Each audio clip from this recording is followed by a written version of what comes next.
Halo semuanya, video berikut ini dibuat untuk memenuhi tugas mata kuliah Micro Teaching yang diampu oleh Ibu dosen, Ibu Naila Riza Umami, MPD.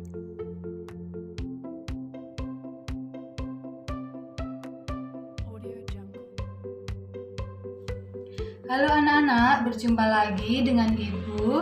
Sebelumnya, Assalamualaikum warahmatullahi wabarakatuh. Apa kabar anak-anak semuanya? Semoga anak-anak semuanya selalu sehat dan selalu dalam keberkahan.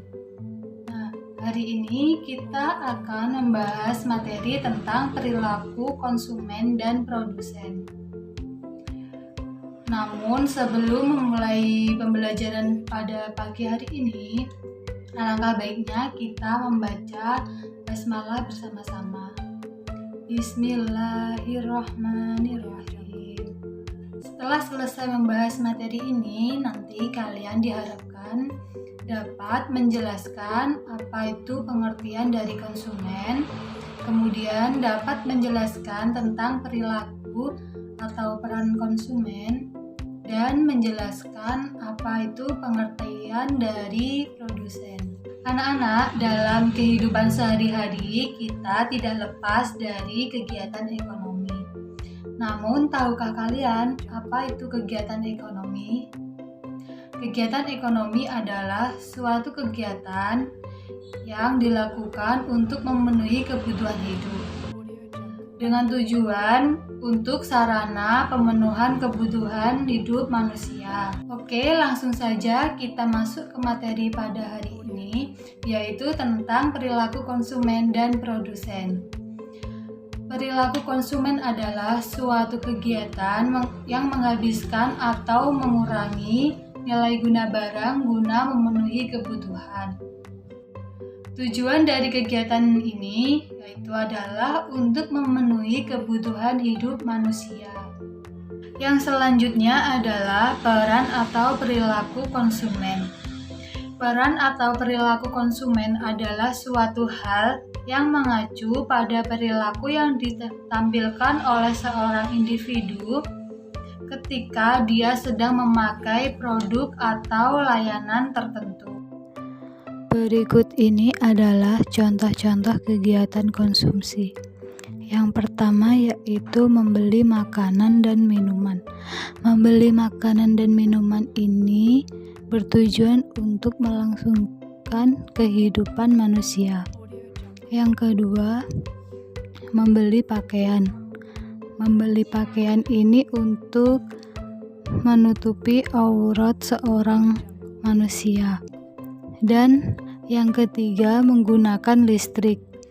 Menggunakan listrik ini digunakan untuk kebutuhan hidup manusia, seperti untuk menyalakan lampu, untuk menonton TV, dan untuk menyalakan kulkas atau lain-lain.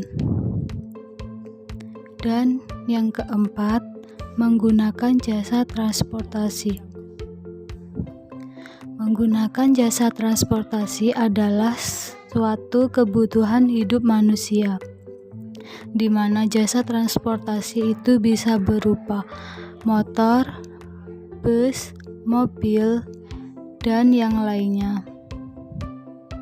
Adapun ciri-ciri kegiatan konsumsi. Yang pertama, dilakukan secara langsung. Yang kedua, barang dikonsumsi didapatkan dengan pengorbanan atau pembelian. Yang ketiga, barang atau jasa dibeli mempunyai nilai manfaat. Yang keempat, kegiatan konsumsi adalah dilakukan untuk memenuhi kebutuhan dan kepuasan. Yang kelima, barang dan jasa akan berkurang nilainya. Adapun faktor-faktor yang menyebabkan tingkat konsumsi berbeda-beda dalam masyarakat, yaitu faktor kelas ekonomi dan sosial, selera, tingkat pendidikan, jumlah kekayaan, kondisi lingkungan, harga barang dan jasa, dan tingkat bunga. Nah, itu tadi adalah contoh-contoh kegiatan konsumen. Selanjutnya, Ibu akan membahas tentang apa itu kegiatan produsen.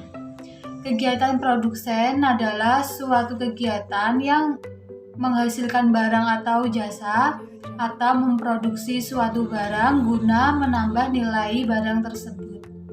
Tujuannya adalah untuk memperoleh keuntungan. Kegiatan produksi dibagi menjadi 5 jenis, yaitu produksi ekstraktif, agraris, industri, perdagangan, dan jasa. Produksi ekstraktif. Produksi ekstraktif adalah kegiatan produksi yang mengekstraksi bahan mentah dan mineral dari dalam bumi. Contoh produksi ekstraktif adalah pertambangan minyak bumi, pengeboran gas, dan pertambangan mineral bumi seperti besi, bauksit, nikel, tembaga, timah, batu, kapur, batu giok, intan, perak, perunggu, serta emas. Produksi agraris adalah jenis kegiatan produksi yang mengolah hasil alam untuk membuat suatu barang yang memiliki nilai ekonomi. Tidak seperti produksi ekstraktif yang hanya mengekstrak hasil bumi yang telah ada. Dalam produksi agraris, manusia turut adil dalam pembentukan hasil bumi tersebut. Contoh kegiatan produksi agraris adalah pertanian, mengolah tanah, menanam sayur, buah, biji-bijian, dan bunga, perkebunan, kelapa sawit, kayu seperti jati dan mohani, kopi, karet, tebu, kelapa, dan buah-buahan. Peternakan seperti ayam, sapi, kambing, kerbau, dan binatang ternak lainnya. Serta budidaya hewan laut, tambang, udang, kepiting, lobster, lele, dan lainnya. Produksi industri. Produksi industri adalah jenis kegiatan produksi yang mengolah bahan mentah dari bumi menjadi bentuk lain. Barang-barang setengah jadi maupun barang jadi yang bisa dikonsumsi langsung. Dilansir dari Investopedia, sektor barang industri mencangkup kedirgantaraan, mesin industri, perkakas, kayu, konstruksi, pengolahan limbah, manufaktur, dan fabrikasi. Contoh kegiatan produksi industri adalah industri makanan seperti makanan ringan, makanan kaleng, dan minuman. Pabrik pembuatan benang kain, pakaian, sepatu, tas, spare part otomotif, alat-alat elektronik, spare part pesawat terbang, keramik, semen, pemurnian logam, dan obat-obatan. Selanjutnya, produksi perdagangan. Produksi perdagangan adalah jenis kegiatan produksi memperjualbelikan dari produsen ke konsumen. Produksi perdagangan juga dapat disebut sebagai penyaluran karena mendatangkan suatu benda dari pihak pembuat ke pengguna. Produksi perdagangan ini dibagi menjadi 2, yaitu perdagangan langsung dan perdagangan tidak langsung. Perdagangan langsung adalah perdagangan yang dilakukan oleh produsen sendiri. Produsen mengontrol penjualan barang dari mulai tujuan pasar, distribusi, hingga harga. Adapun perdagangan tak langsung adalah perdagangan lewat perantara. Jadi, produsen tidak menjual langsung barang melainkan dijual oleh perantara. Perantara dapat berupa reseller, grosir, retail, dealer, supermarket, toko, dan warung.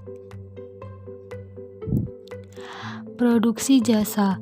Produksi jasa adalah jenis kegiatan produksi yang bergerak di bidang pelayanan. Jenis kegiatan produksi ini tidak menghasilkan barang namun jasa sebagai produknya. Jasa adalah produk pelayanan yang bergantung pada keahlian individu. Contoh jasa yang dihasilkan adalah layanan bisnis, layanan konsumen, komunikasi, informasi, audit keuangan, penerjemahan bahasa asing, pendidik, perawatan medis, dan rekreasi serta pariwisata. Berikut adalah cara untuk meningkatkan kualitas dan kuantitas barang produksi, yaitu sebagai berikut. Yang pertama, intensifikasi. Intensifikasi merupakan upaya meningkatkan hasil produksi dengan cara memperbaiki metode kerja dan meningkatkan produktivitas faktor produksi. Misalnya, Anda melakukan kegiatan produksi di bidang pertanian untuk meningkatkan hasil, Anda memilih bibit yang unggul. Yang kedua, ekstensifikasi. Ekstensifikasi ini bisa menjadi salah satu upaya untuk meningkatkan hasilnya dengan cara menambah faktor-faktor produksi, misalnya dalam bidang industri tekstil. Yang ketiga, diversifikasi. Upaya ini untuk meningkatkan hasil produksi dengan cara mengembangkan atau menambahkan keanekaragaman jenis hasil produksi.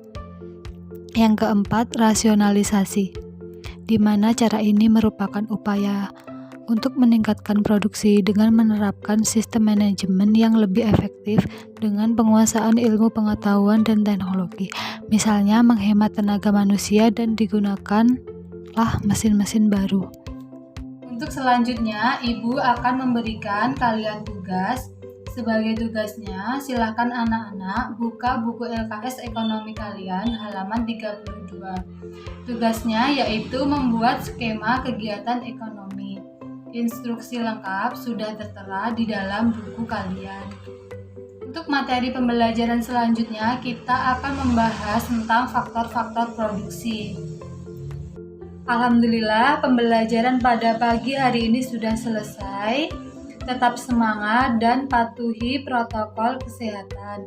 Jangan lupa memakai masker dan membawa hand sanitizer saat keluar. Sekian yang dapat Ibu saya sampaikan dalam pembelajaran pagi hari ini. Bila ada salah kata mohon dimaafkan. Wassalamualaikum warahmatullahi wabarakatuh.